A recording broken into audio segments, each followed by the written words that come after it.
Hey everybody, Jonathan Hitchcock with the Custom Craftsman Woodworking here. Hey, I got a little bit of a day off almost from woodworking projects because this epoxy table that I've been working on, well, the whole project I've been working on for almost 2 months now, but the last 2 weeks I've just spent trying to get finished on that epoxy table, which is a whole nother story. It's not gone well, but I put my final coat on last night, so I am waiting for that to cure. So I got a lot going on. There's not a lot of space. I got that going. This is a shadow box art piece here that I built a new curly maple frame for. I finished that last night. I still have to put the hardware on the back for that. And then this over here is the base for that epoxy river table. So that's going on top of.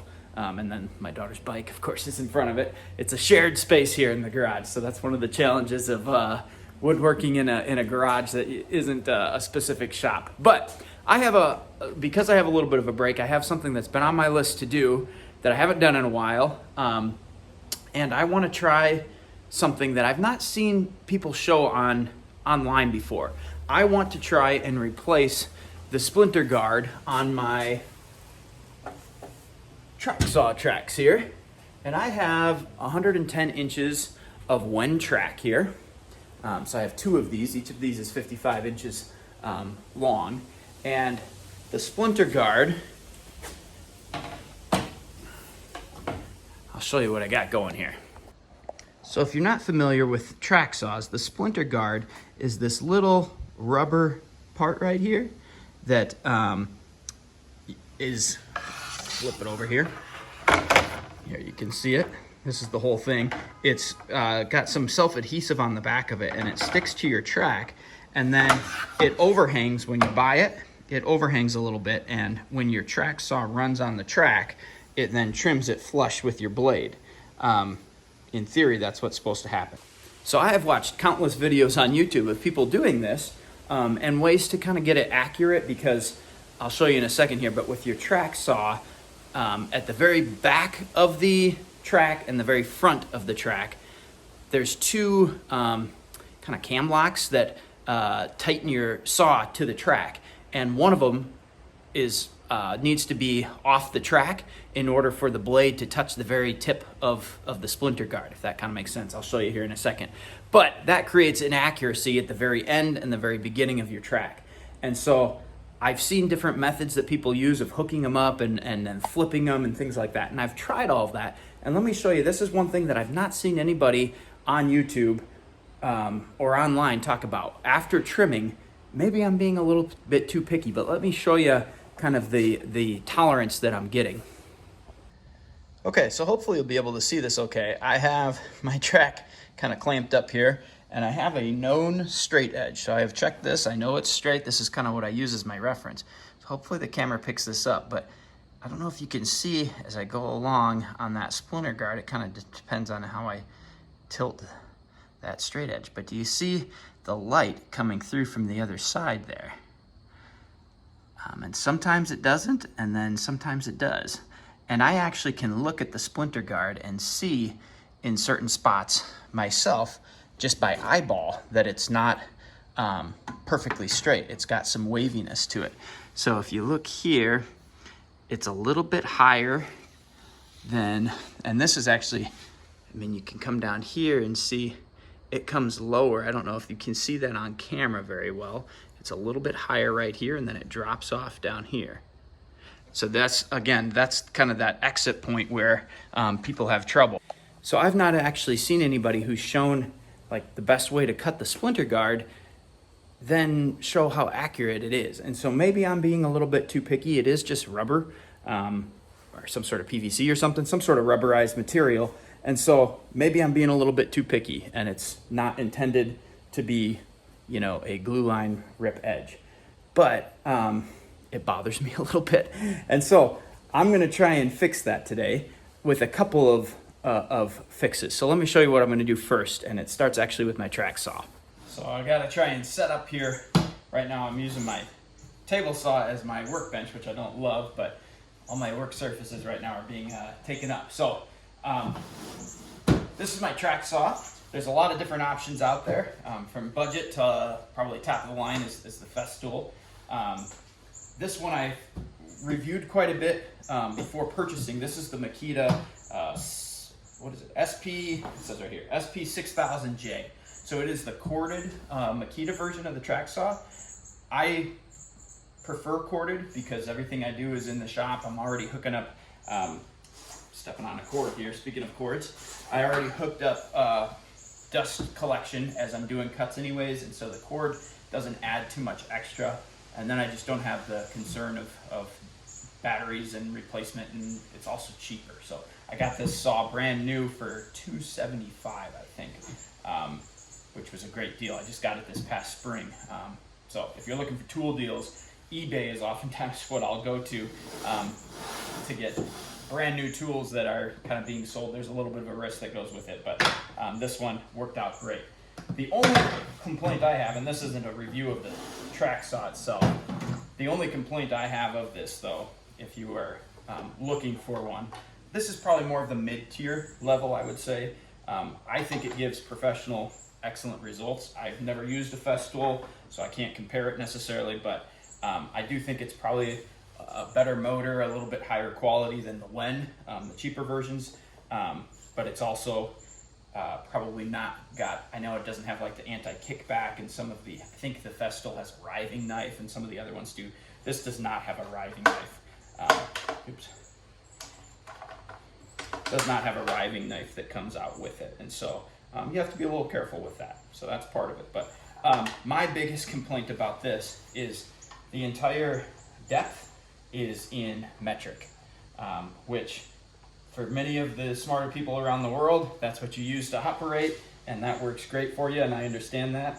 For us idiots in America who have never really converted yet, that's me, and I do not know how to convert when I'm cutting, say, 3/4 inch, or even if it's a weird number like 1.16 or something. Sometimes I'm cutting a really weird thickness of material, like that epoxy table it's like 1.53 or something like that, and so I don't know how to convert that off the top of my head into the metric, and so I'm always doing a quick Google search or just lining it up and dropping it down so it's about a couple eighths past it, but that's my only complaint.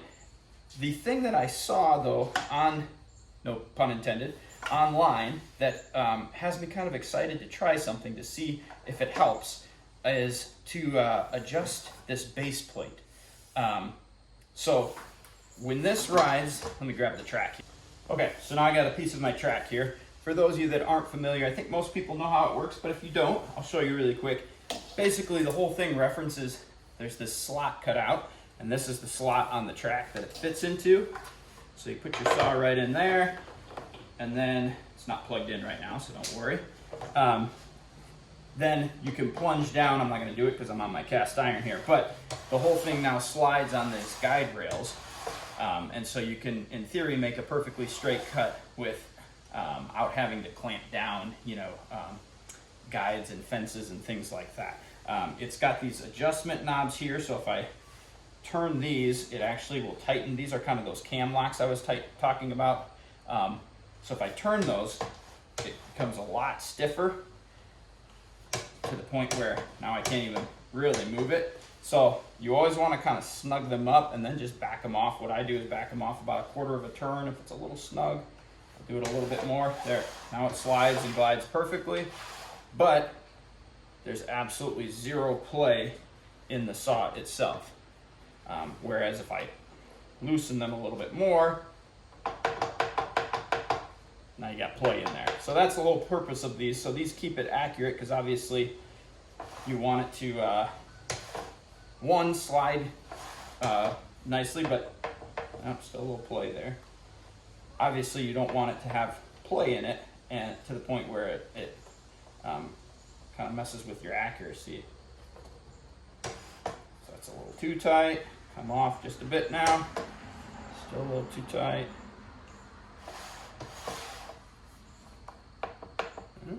Front's a little. So it takes a little bit of trial and error here, just kind of going back and forth. There we have it. Front was a little loose. Back is solid. Now we got no play again, and it still slides well. So that's the first thing you always want to make sure before you make a cut. And then, if you flip it here, you'll see if I was plunging down, that's where that splinter guard comes into play. And so you cut away that rubber splinter guard initially. That's the first cut you make, and maybe the most important, because then it sets the line so that every time you set down this track, you know exactly where that saw is going to plunge down into.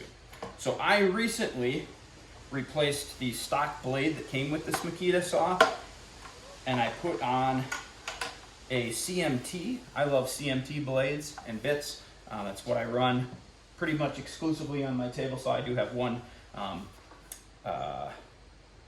what's this called? Saw stop blade that came with the saw when I bought it. But for the most part, I run CMT blades. I found that the value for what you get is awesome.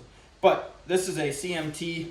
It's got the same bore size, which you have to be kind of careful with, or arbor size there. It is a little bit smaller than the stock. It's 160 instead of 165 millimeters. But it's a 24 tooth. The stock blade is 48. So it's much faster, tears through material quite a bit quicker. The stock blade, I was having trouble. It was burning and actually shutting off the motor, just running through 3/4 inch plywood by the end. And so it got really bogged down. I tried cleaning it. I'm sure if I sent it off to get it sharpened and cleaned, it would probably work once again. But yeah, I was having trouble with that. And so this is a thin kerf blade, which just means it's not as thick, which normally doesn't have too big of an impact, but it has a big impact on a track saw.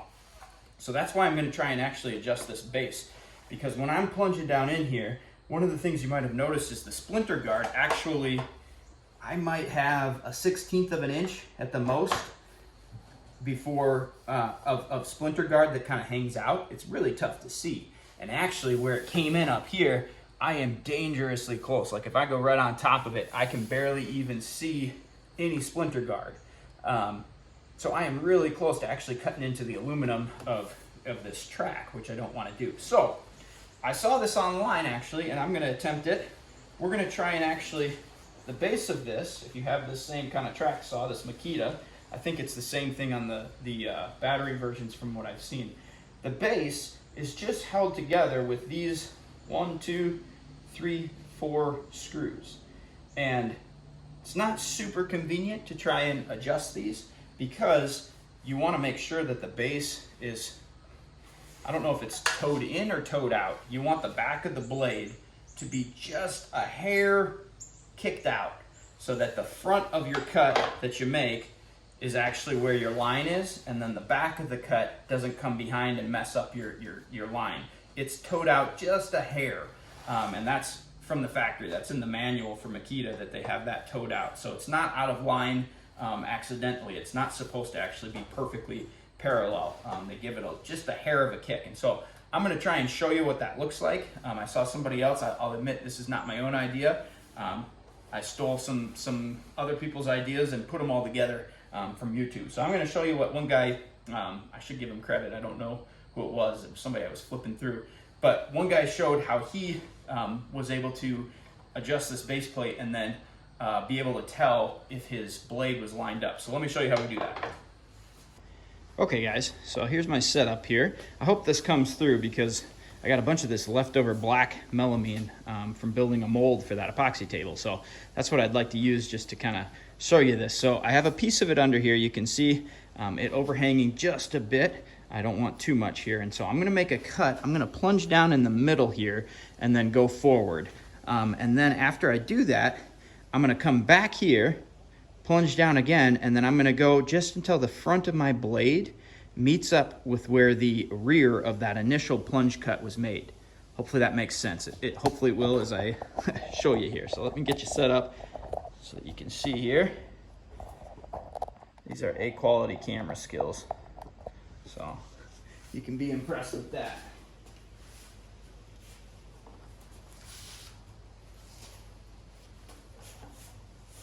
Okay. So about right here.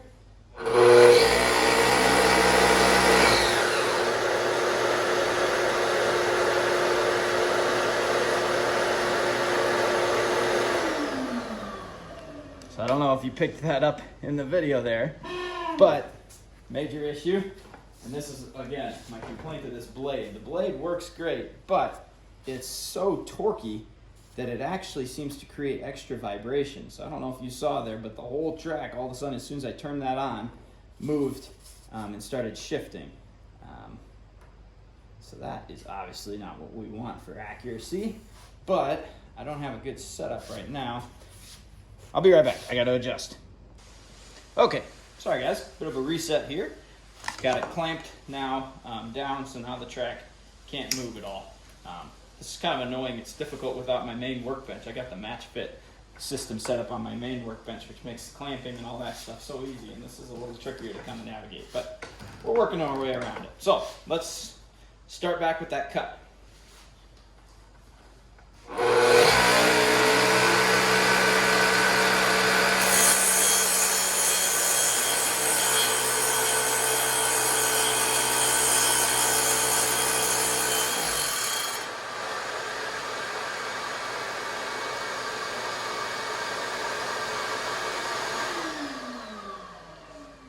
Okay, I don't know if you can see in the video right now, but right here is where I made the cut. So there's just a bit of a step right there. And so now what I want to do is plunge again, and now I just want the front of the blade to stop right there.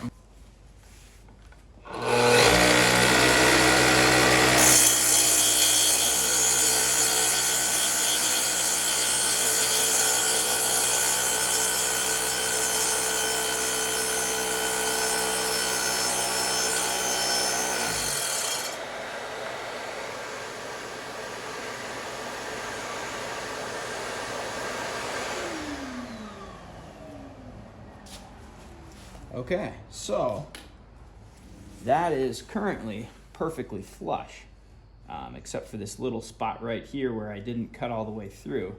And really there's supposed to actually be a bit of a toe kick out right here. So right now it looks like my saw is calibrated almost perfect, but there's no step either direction. I'm gonna try it one more time and actually stop, instead of going all the way through, just stop when the front of the blade gets to the top here and just see if there's anything at that point.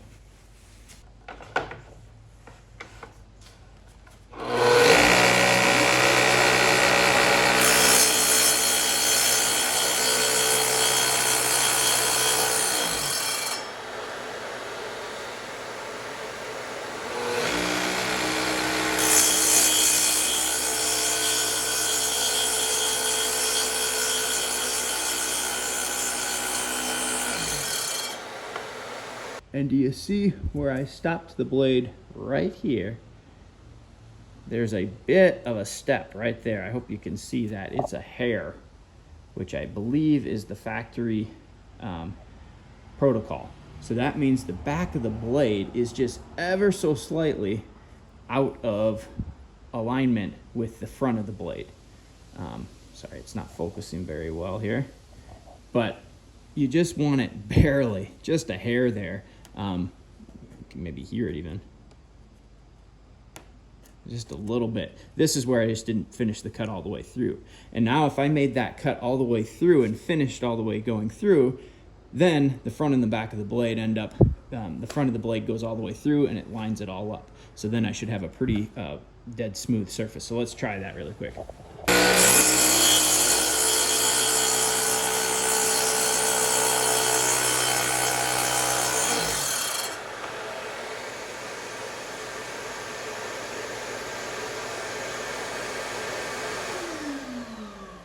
Yeah, I mean, melamine is not the best choice of wood for this situation because it's so particly, but there is no step whatsoever. It's smooth. So that's a good thing, I guess. It looks like, if anything, the back of the blade is just maybe a whisper hair out, which is what we want. So now we're gonna unbolt this base, and we're going to try now and see if we can't actually shift the whole thing ever so slightly over this way, so that this splinter guard is not, I mean, there's just like no splinter guard there. And so when I go to line up, I mean, I don't even see anything there barely. So I'd like to have just a little bit more guard there before I put on a new one, so I can see a little bit better. So obviously now I'm just, oopsie, so that everybody knows, saw is unplugged. So we don't want to lose any fingers doing this. I'm nervous because I know as soon as I shift this base plate, you know, it's got a factory kind of calibration to it right now. And so as soon as I shift it, I'm, you know, then I have to figure out the calibration myself. But there's definitely some room on each of these screws. There's a little bit of play to allow me to kind of move it a little bit. And what I want is I want this whole thing to go this way. So I want to bring,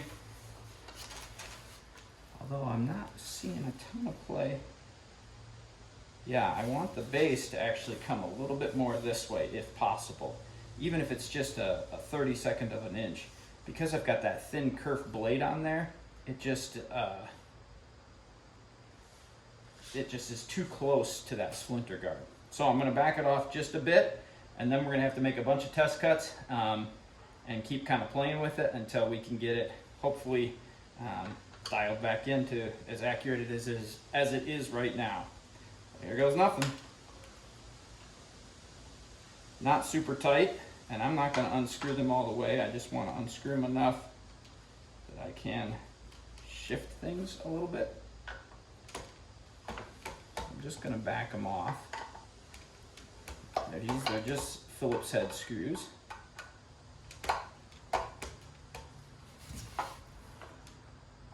Yeah, there you go. So you can see, I don't know if you can see in the video, but this whole base plate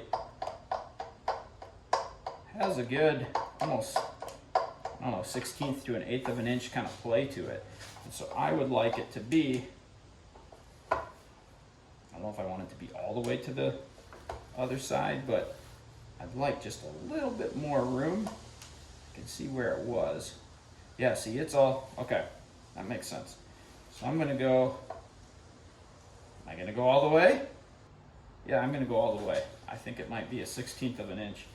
And that's what we want to do. I want a little extra. So now I'm going to snug up these without over tightening them because I don't want them to move during my test cuts. But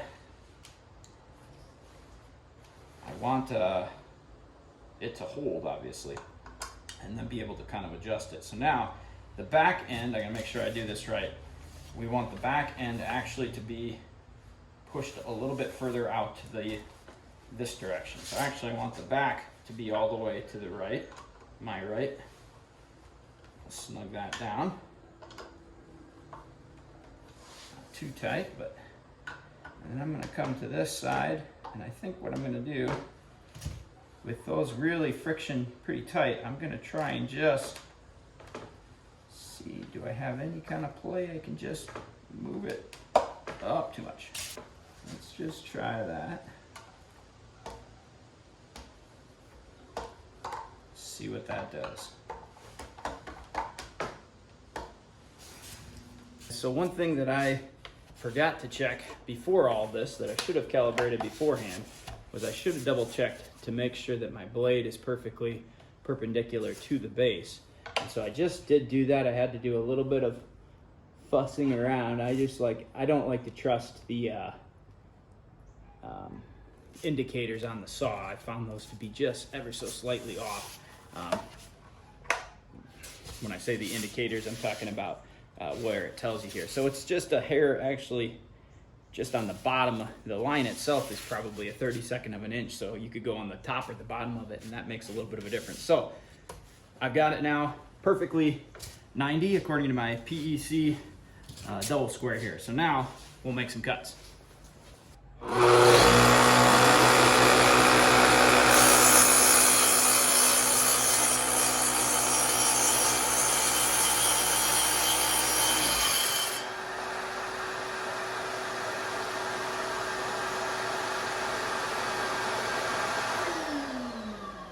a good thing I have overhang here because I forgot to set the depth back after figuring out the perpendicularness of the blade there. So I'm just going to try and finish it here now with the full cut, and we'll see how it goes.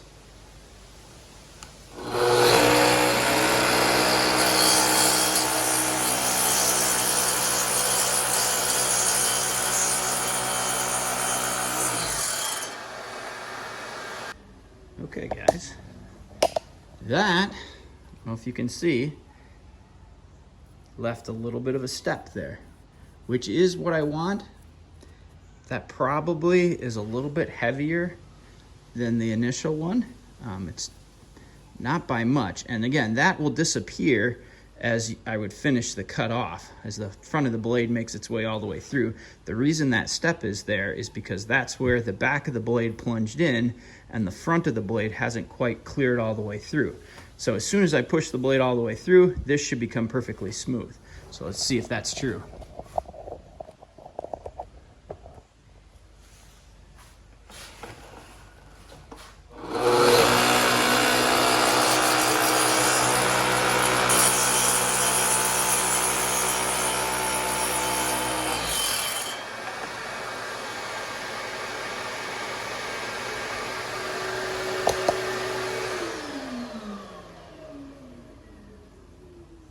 Yeah, there's no longer any step there.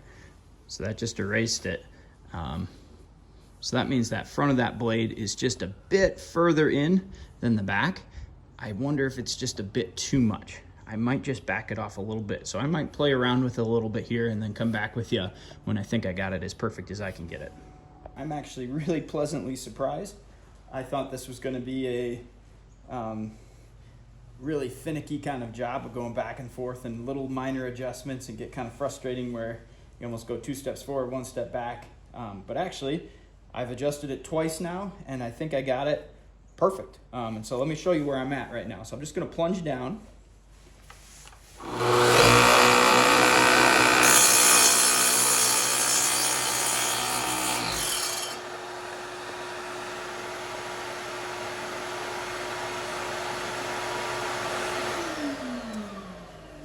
Okay, and that's the very back of the blade, the kerf there that it made. And so I'm gonna go ignore some of these other kerfs where I was practicing. I'm gonna go now until the front of the blade just hits that.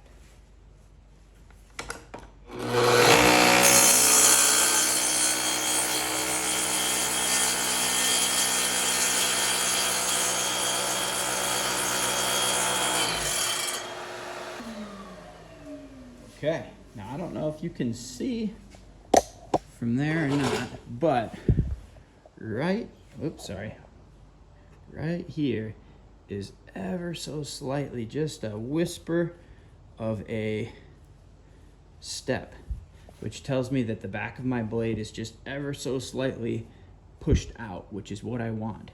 And the other thing that I'm excited about is if you go up here actually and look down at what I just cut, yeah, I got tear out because I'm using a 24 tooth on melamine, but I see melamine, which this is going to be, the edge of this is basically where my new splinter guard should be, which is a lot more than obviously what I had before. And so I'm excited for that. So now at this point, I've got a saw that is perfectly square. The base is now adjusted, and I think I'm ready to replace the splinter guard now.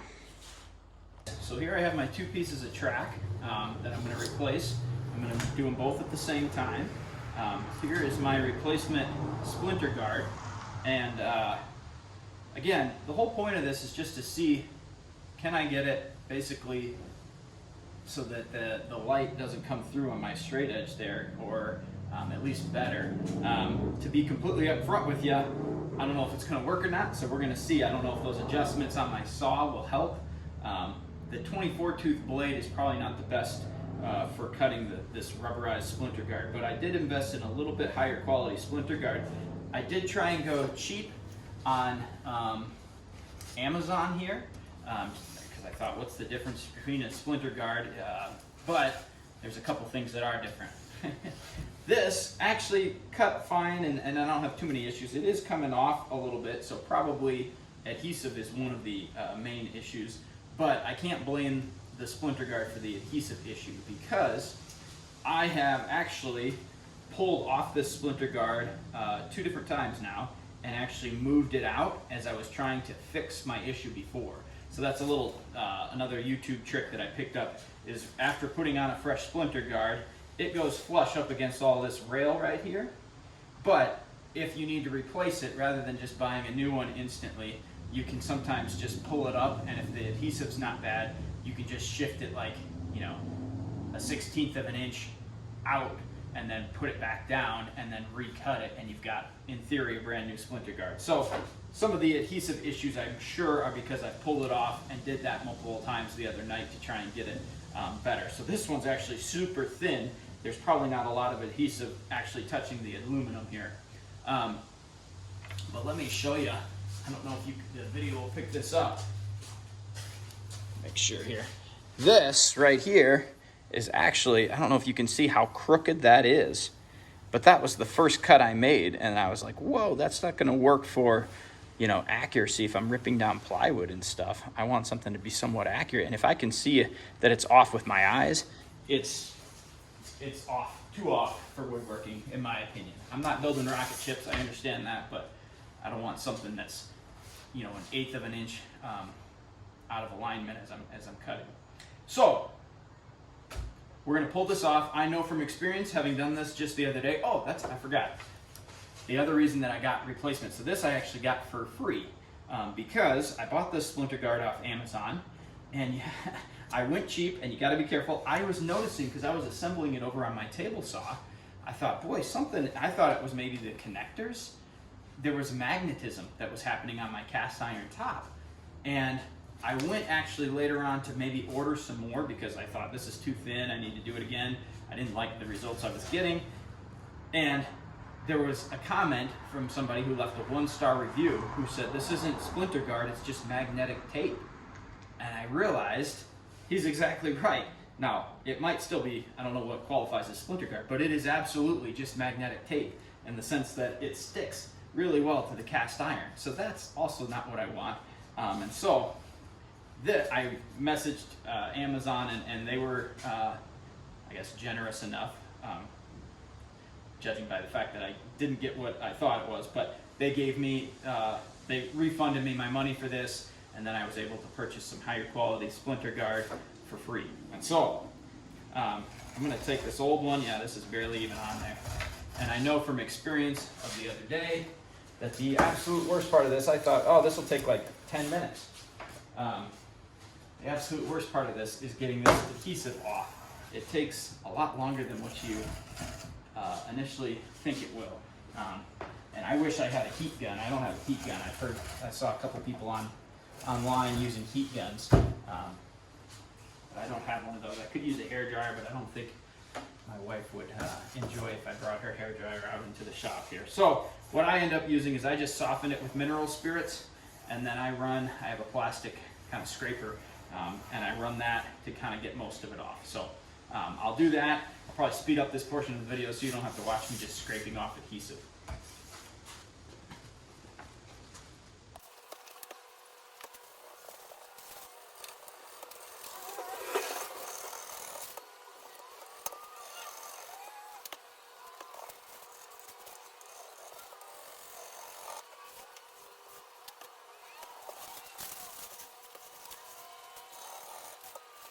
So I've given the solvent a good 10 minutes or so to kind of flash off the aluminum. Wiped it down to make sure it's dry. This is the first one that's been sitting a little longer, so I'll start with this one, and then we'll jump to the second one. I got curious. I was like, I never checked this new one if it was magnetic, so I actually just went over to my table saw and placed it on there, and I'm happy to report it is not magnetic. So this should be hopefully the right stuff. I don't know if you could pick it up in the video, but there's one side of the rubber. The other thing I'll say, it feels different. This is like supple and kind of soft. The one I had before was pretty plasticky feeling. This feels a lot nicer, honestly. So hopefully this works better. Maybe that was part of my problem as well. But what I was saying was one side of this the adhesive you can see is further over to your right, my left, and there's more guard just kind of out on this side. So I'm going to put the side that has the adhesive furthest to the side, I'm going to butt that right up against. It's pretty goof proof. So I'm just going to butt that right up against there and go right along.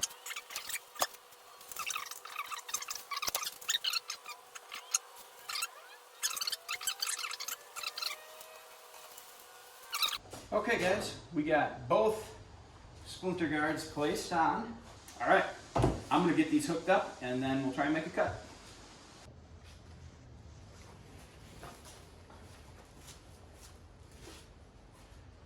Okay guys, hopefully you can hear me all right from way down there. I've got it set up here. I'm ready to make my cut and see how good the splinter guard comes out. I've got it fully supported. I had enough black melamine to kind of cut into. I've got everything dialed in so there's no wobble. I checked the blade, I ran it. Oh.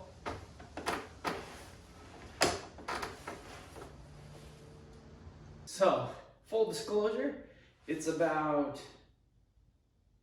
close to 5 hours later than it was from my last video. I had to stop because we had some other family stuff going on, but kids are all down now. It's about 9:30 at night, and so I just wanted to finish this because if I can get it accurate, it'll help me sleep tonight. But I think if I don't, then I probably won't sleep well. So you saw kind of what went wrong in that last one. Right as I was saying, I think that I got it all lined up and perfect. I hit a little bit of a hiccup. And I haven't perfected that, but I've made it better here. So the tricky part is, this is the connection. Let me bring you in so you can see. Right here is the connection. Ignore my notes to myself. That's just to make sure I remember that you always want the measurement to be going that way. But right here is the connection, and there's these two bars that connect. There's one on the front, and then there's an identical one on the underside. And so the whole idea here is that the saw slides right on this connection here, but there is a little bit of I think it's actually happening right here on the rubber. A little bit of a catch right there. I'm not 100% sure where it's happening. There's maybe a bit of a lip on the metal. I have tried to align that. I've got this, here's my straight edge, and I've got that about as perfect as I can get it. You wouldn't be able to see it very well, obviously, with the black background anyways, but that is flush right back here, and this feels almost perfect flush. But I think that's probably where a little bit of inaccuracy can come. So let me show you. If I go slow here, watch what happens. So as soon as it hits where it's tight, so I've gotten it tightened down so that the front, there's no wiggle, the back, no movement at all. So if I go through this, right there, it sticks. When this piece goes to cross that connector, I can push through it and it'll again stick right there, right as that second one passes. So it's something, these are tight right here, and so they're kind of hugging the rails. Once it gets high, it's perfect, no problem. But right here, right at the connection, it's a little snug. So what I have found here is if I go kind of, I don't want to go fast, but if I just go, I mean, you can hear it. There's just a bit of a catch right there, but I think I would rather have that. This is what I've come to the conclusion of. I'd rather have a bit of that catch than,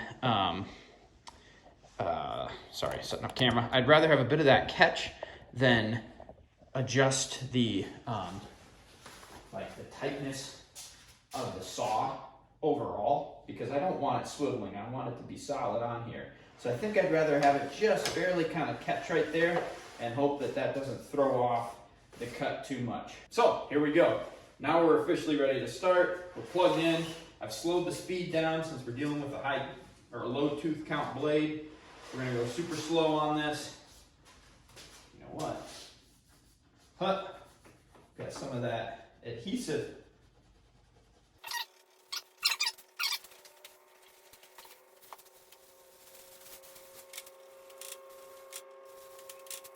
So this is why it's important, and I am guilty of not having done this in the past, to make sure and do a practice run.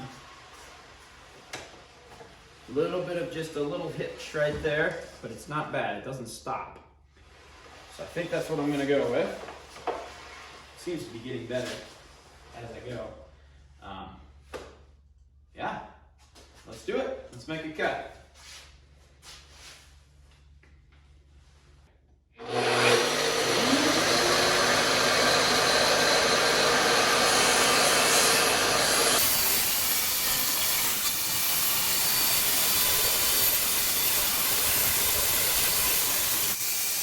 So you can see here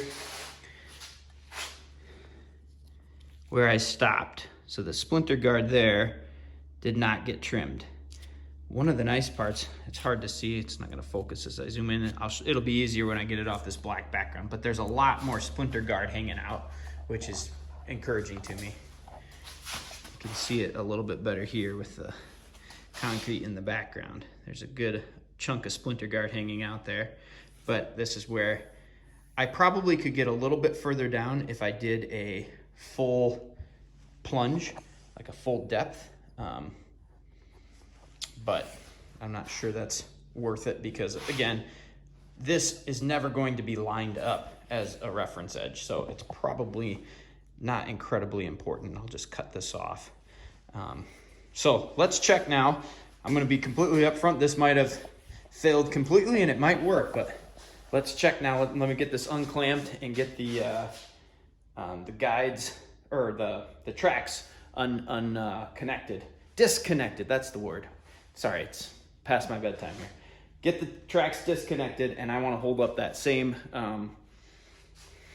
can't use words, that same level and see how flush it is with the splinter guard now. So let's check it. Okay guys, here's the first track. I have not checked it yet. I'm gonna do that as a live kind of reveal. I was just looking over. So this is the end of the one. So this is the second track here. And I'm noticing, number one, you can see a lot more edge guard. So that kind of resetting of the base plate, if you have a thinner kerf on, or if you're finding that on your track saw, especially the Makita, which is what I have and am familiar with, you can reset that base plate. And that was actually really quick and easy.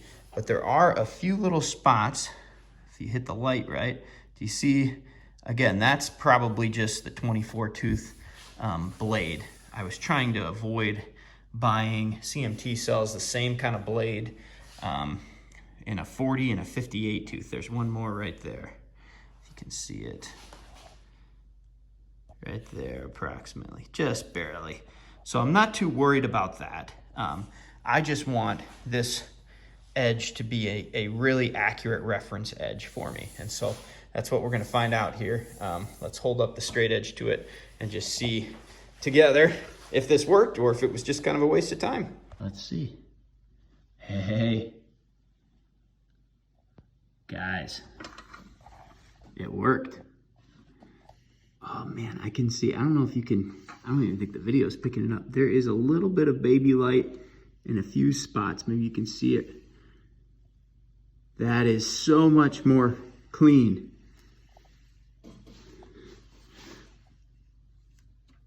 That is so much cleaner, guys. Right there, yeah. See if I move it back, you can kind of see a little bit. Right in, where's my thumb? Right in here, there's a little bit that I don't think the video is actually, I have to actually go underneath and look up at it.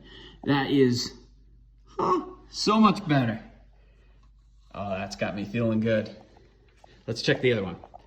Okay, here's track number 2. I've got the other end here. This is the start. I just took a little snippers and trimmed off the excess splinter guard off there so it doesn't get caught, but we're gonna make sure not to go on top of that. Let's see if this one is as good. I'm mainly curious about where that connection is in the middle. So if I go underneath here, let's see how she looks. This is also where the saw shut off. I don't think that should have too much of an impact, but guys, it looks really good. This is as best as this is the best that I have gotten it, and that's the best. Like usually it's the connection where it gets off. That's dead on. I don't see any light coming through there. That is exactly what I wanted. So hopefully that video, or this video, picks up the difference and we flip you around. Okay, so hopefully it picks up the difference from the initial kind of wavy splinter guard that I had. I think it's a combination of, number one, this splinter guard is so much softer and more rubbery, and so I think it probably just cut much more cleanly. I tried to use a pretty slow speed. I slowed down my saw and everything, but I obviously spent more time aligning the tracks and did all that better than I've done in the past too. But I do also wonder if recalibrating the base a little bit just to bring that, mine was almost perfectly flush, which makes me wonder if sometimes the rear of the saw, the blade sometimes might come in a little bit or deflect in. And so just by bringing it ever so slightly out, if that might have helped with some of my results as well. But I am ecstatic about this because now, I mean, that looks like a glue line cut almost, which I've never been able to get it that accurate. So you can just visually see it now. The whole thing, before I could look at it and see low points, and now it's just, it all looks the same. I see nothing. This one is actually even cleaner than the other one, the first one that I showed you. I don't see any nicks in this one. And I love having that amount of splinter guard. The one thing I have to be really careful about is obviously now you've got a little bit more splinter guard exposed. There's more of a chance to nick it or, ding it. And so I'm always really careful to try, whenever I flip the tracks, I always do it on the aluminum edge and not on the rubber edge, little things like that. But I'm really happy. I'm not gonna worry about the excess that's on each end. It's maybe 3 inches or so that didn't get trimmed, but it's gonna have zero impact on the use, and I'm just not gonna look at it, and it won't bother me, right? It's too perfect to try and screw it up now. I don't wanna realign and mess something up. It's too good. So I'm just gonna leave it and be happy with how smooth it is right now. So that's gonna wrap up this video though, guys. I appreciate you following along. Hopefully you got something out of it.